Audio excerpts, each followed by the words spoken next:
আসসালামু আলাইকুম। আশা করি আপনারা সবাই ভালো আছেন। মার্কেট আপডেটে যদি বলি তাহলে এই মুহূর্তে ইনডেক্স 30 পয়েন্টের মতো প্লাস। 200-র উপরে অ্যাডভান্স আছে। সময় এখন 12টা।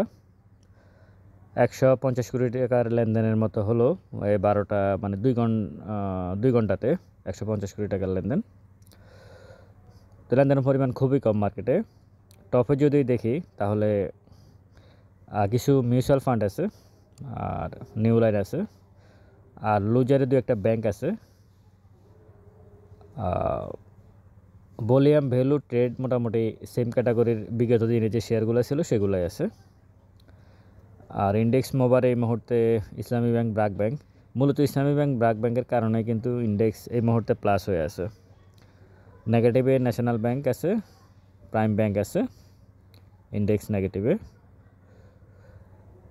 সব কিছু মিলিয়ে ইন্ডেক্স পজিটিভ, এটা ঠিক আছে এখন পর্যন্তই, কিন্তু এটা আপনার শেয়ারের উপর কতটুকু ইম্প্যাক্ট পড়তেছে বা আপনার শেয়ার কতটুকু প্রাইস বাড়তেছে সেটা হচ্ছে দেখার বিষয়। খুব বেশি প্রাইস বাড়ে নাই। আপনি যে 200-র উপরে বা 220-30টা শেয়ার অ্যাডভান্স দেখা রাখছে, 10 পয়সা 20 পয়সা করে করে কিন্তু অ্যাডভান্স করে রাখছে। হ্যাঁ, মানে পুরো মার্কেটটাই একটা ফেক মার্কেটে পরিণত হয়েছে, যেটা আমরা আশা করি না। এটা হচ্ছে মূল কথা। তো সব কিছু মিলে দিন শেষে ইন্ডেক্স প্লাস থাকবে এটাই বলা যায়, কিন্তু এই ইন্ডেক্স প্লাস থাকাটা আপনার শেয়ারের উপর খুব বেশি ইম্প্যাক্ট পড়বে না যতক্ষণ পর্যন্তই না মার্কেটে মানি ফ্লো না আসে, টাকার যোগান যদি না আসে ততক্ষণ পর্যন্ত কিন্তু মার্কেটে খুব বেশি শেয়ারের প্রাইস বাড়বে না। কমারও সুযোগ কম। মানে এখন শেয়ারের প্রাইস যে জায়গায় আছে এখান থেকে আসলে প্রাইস কমবে এই সুযোগটাও খুবই কম, খুব কম। আবার টাকা না হলে শেয়ারের প্রাইস বাড়বেও না। আইসিবির বিষয়ে বলতে চাচ্ছি, হ্যাঁ ঠিক আছে, সরকার বাংলাদেশ ব্যাংক টাকা দিচ্ছে আইসিবিকে, আইসিবি ইনভেস্টমেন্টে যাবে ভালো ভালো শেয়ারে, সবই ঠিক আছে। আমি মনে করি প্রাতিষ্ঠানিক যে বিনিয়োগকারী, মার্চেন্ট ব্যাংক, ব্রোকারেজ হাউস এবং ব্যক্তি শ্রেণীর বড় বিনিয়োগকারী, তাদেরকেও আসলে এর সাথে ইন্ট্রোডিউস করানো উচিত, যাতে মার্কেটটা সামনের দিনগুলোতে ভালো যায়।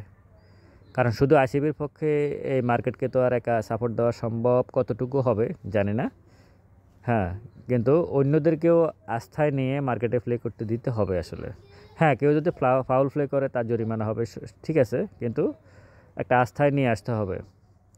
এটা হচ্ছে মূল বিষয়। আর এর বাইরে যদি নিউজ নিয়ে বলি তাহলে মিরাকেল ইন্ডাস্ট্রিজের শেয়ারের দর বাড়ছে, এই ব্যাপারে তাকে তদন্তের মধ্যে মানে জানতে চাইছে ডিএসসি যে কেন শেয়ারের প্রাইস বাড়তেছে। তারা বলছে তাদের কাছে যুক্তিসঙ্গত কোনো তথ্য নেই, তারা জানে না, যেটা সাধারণত শেয়ারের প্রাইস বাড়লে বলে। তবে এভাবে প্রতিনিয়ত শেয়ারের প্রাইস বাড়লেই যে নোটিশ করতে হবে এটা আসলে ঠিক না। একটা জায়গা ইয়ে করে যদি চলে যায় তখন হয়তো সেক্ষেত্রে বলা যায়, কিন্তু হঠাৎ করে মানে খুব দ্রুত যদি সিদ্ধান্ত নেয় তাহলে এটা আবার মার্কেটের জন্য একটা সমস্যা। তো সব কিছু মিলেই মনে করি মার্কেট আপডেটে এখন পর্যন্ত যেভাবে আছে এখানে একটাই শুধু প্রয়োজন, সেটা হচ্ছে টাকা। এই মুহূর্তে যেটার প্রয়োজন সেটা হচ্ছে টাকার দরকার মার্কেটে। টাকা না হলে মার্কেট এইভাবে, তারপর আমি মনে করি আরও হয়তো কয়েকদিন থাকবে। কিন্তু আপনাদেরকে একটা কথা বলতে চাই, সেটা হচ্ছে ইন্ডেক্স, ওই যে গতকালকে ভিডিও দিয়েছিলাম, ইন্ডেক্স 5000-এর নিচে আসবে না, কোথায় যাবে এটা নয়। আপনি আপনার নির্দিষ্ট শেয়ার নিয়ে একটু কনসার্ন থাকেন। লসে কোনো শেয়ার সেল দিবেন না এই মুহূর্তে। সেল দেওয়ার যুক্তিও না। আপনি সেল দিয়ে কী করবেন? সেল দিয়ে অন্য শেয়ারে গিয়ে 10 পয়সা, যে শেয়ারগুলোর প্রাইস 10 পয়সা 20 পয়সা বাড়ে, সেটা আপনি সেল দিবেন 20% লসে, আর কিনবেন যে শেয়ার সেটা 10 পয়সা হয়তো বাড়বে। তো ফলাফল আসলে খুব বেশি ভালো হবে না। সুতরাং আমি মনে করি যে জায়গায় আছেন আপাতত আপনারা ওইখানে স্টে করেন, সময় বলবে আপনাকে কোথায় যেতে হবে। ভালো থাকবেন সবাই। ভিডিওটা ভালো লাগলে শেয়ার করবেন। আসসালামু আলাইকুম।